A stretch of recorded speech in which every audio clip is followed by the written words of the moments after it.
दैनिक जागरण संपादकीय डिक्टेशन में आपका स्वागत है। डिक्टेशन 10 सेकेंड के बाद स्टार्ट होगा।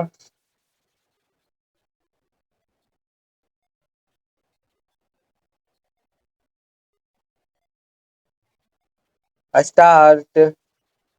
यह सही है कि अमेरिका ने एक साहसिक कार्रवाई में ईरान में मार गिराए गए अपने विमान के पायलट को बचाकर अपनी सैन्य क्षमता का प्रदर्शन किया, पर इसकी भी अनदेखी नहीं की जा सकती कि ईरान जवाबी कार्रवाई करने में सक्षम बना हुआ है।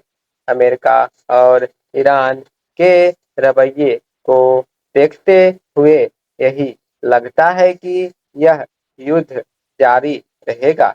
यदि ऐसा होता है तो पहले से ही दुनिया के लिए समस्या बना ऊर्जा संकट और अधिक गंभीर रूप ले सकता है। इस ऊर्जा संकट का कारण समुद्री मार्ग होर्मुज का बाधित होना और साथ ही ईरान की ओर से खाड़ी देशों में अमेरिकी सैन्य ठिकानों समेत वहां के ऊर्जा संयंत्रों को निशाना बनाना भी है। बाधित होर्मुज विश्व के साथ साथ अमेरिका के लिए एक बड़ी चुनौती बन गया है। यदि अमेरिकी राष्ट्रपति ट्रंप होर्मुज मार्ग खुलवाने के लिए अपने दावे के अनुसार ईरान पर भीषण हमले करते हैं तो भी यह कहना कठिन है कि वे अपने लक्ष्य को हासिल करने में सफल हो जाएंगे। ऐसे आसार इसलिए नहीं दिखते क्योंकि ईरान अनुमान से अधिक घातक सैन्य क्षमता का प्रदर्शन कर रहा है। उसने अपनी मारक क्षमता से अमेरिका को चौंकाया ही है। यह मानने के पर्याप्त कारण है कि अमेरिका ने इजरायल के साथ मिलकर ईरान पर हमला बोलने के पहले उसकी सैन्य क्षमता का सही तरह आकलन नहीं किया। यदि अमेरिका इजरायल का साथ नहीं देता तो इस युद्ध की नौबत ही नहीं आती।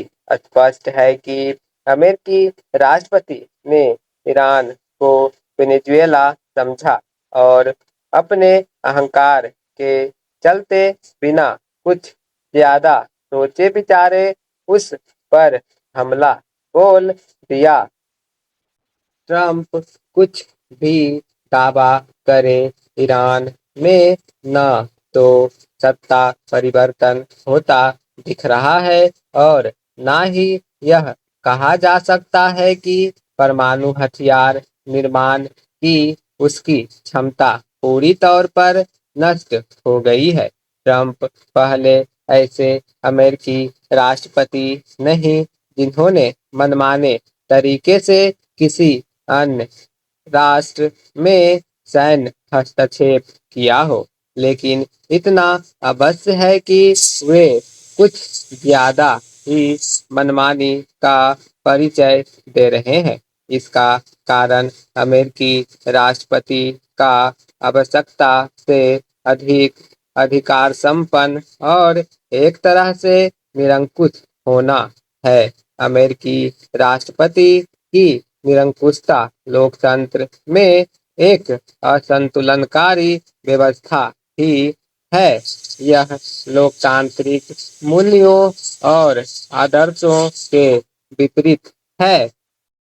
ट्रंप का रवैया शायद ही बदले, लेकिन अमेरिका के लिए इस पर विचार करना आवश्यक है कि अपार शक्तियों से लैस अमेरिकी राष्ट्रपति कैसे पूरी दुनिया के समक्ष संकट खड़ा कर देता है।